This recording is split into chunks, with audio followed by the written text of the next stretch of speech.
the Thomas More Society, the Amistad Project. You've got multiple lawsuits in multiple states. Phill, can you walk through exactly what you're trying to accomplish here? Yeah, first of all, if I could, Steve, what I'd like to show you is the 5 easy steps they took to steal this election. And the evidence falls into these categories. Is that okay? Yeah, we'd love it. What are you talking about? That's home cooking right here in the war room. Yeah, right here, man. You can't count what you can't see.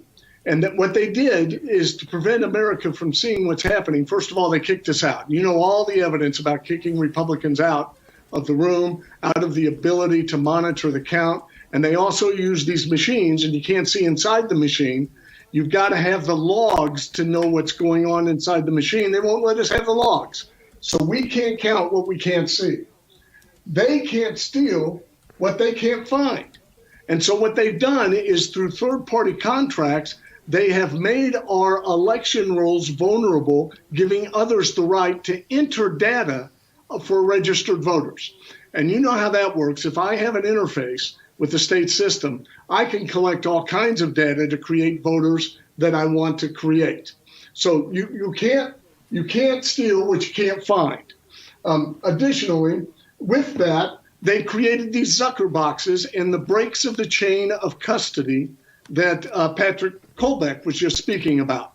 You pick up tens of thousands of ballots out of these boxes. You drive and you drop them off in centralized locations. You have a vulnerable point where you can infuse thousands of ballots into the stream, and you could pull out other ballots as well and not have them counted. Furthermore, you can adjust what you're doing within the counting location because you don't have Republicans there. You can't promise what you can't deliver. What we are discovering is the transportation mechanism of getting these ballots into the system through witnesses and others indicating the movements of ballots at times when they should not be moving from locations where they should not be coming from. That evidence is going to be coming out soon. You can't buy what you can't afford. That's Zuckerberg. $400 million to implement this and other big tech, and then you can't catch what you can't find. That's why they're not letting us in. That's why they have given contracts to other groups, private groups that can manipulate those rolls right now. And in fact, we have evidence that some of the poll books are being changed as we speak. So that's how they're pulling this off. And you see it system-wide across the nation in all the core Democrat strongholds. A couple things here. You're a former AG in Kansas, and you have a reputation of being a relentless investigator. Understanding that you're under time pressure, and I know you've got a data team and you've got other teams, how, in the filing of your cases, how are you going to have enough time to actually present the evidence? This is, if you look at your categories and you go down, and for purposes of discussion, I say, hey, he's got backup, he's got the receipts for every one. It's overwhelming. But how can, on the timing issue, how can you actually pull it together in time enough to actually make the presentations you're going to have to make, pretty shortly, like within the next 72 hours to kind of kick this thing off? Yeah, there are actually 3 avenues here. One avenue is to the United States Supreme Court, and the evidence that needs to be presented there is much more narrow. It is what's called disparate impact, that the state treated voters differently based on a demographic, and they did that improperly. That evidence we have. And we can marshal that fairly quickly. That's the evidence we have in Pennsylvania. We have it in Michigan. We have it in Georgia. We're developing it in Arizona and Nevada. And Wisconsin, we just filed, Steve, today. And our experts show there are 200,000 ballots in question in Wisconsin. And I think that's setting at what, 30,000 vote difference? So 200,000 ballots in question. We are putting together the litigation that shows a violation of equal protection, Bush v. Gore violations, to go to the United States Supreme Court. Our other audiences out there are legislators and canvassing boards, so that they know this was an unprecedented infusion of private monies and private management of our elections. They should hold off. And the state legislatures, they might consider not certifying their state.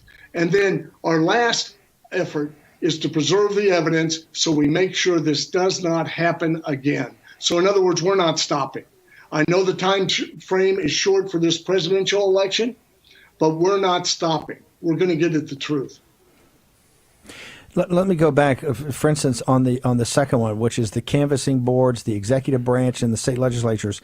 Today, you're actually in the certification process, and I realize the certification process sometimes takes on a legal term that doesn't really have it because you got the ability to audit afterwards and then bring it to fruition. But you've got Michigan and Pennsylvania. You've got states where, like in Wisconsin, you're fine because you have the audit going on now. You've got time.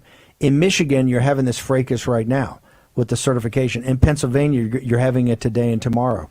How do you insert yourself in the process of your lawsuits? How do you insert yourself into the certification process? Well, there's a lawsuit that we're looking at in Michigan that would allow a direct hearing by the Michigan Supreme Court. Now, I don't know if we'll be able to be successful because our group has some standing issues. We're not in the strongest position as a litigant to get it there. Actually, the president is, and the United States Senate candidate is in a stronger position. But the remedy there is to capture all the ballots. The Supreme Court, if they find that they can't have faith in the election, grabs all the ballots. And so that is an avenue that's available to us in Michigan still.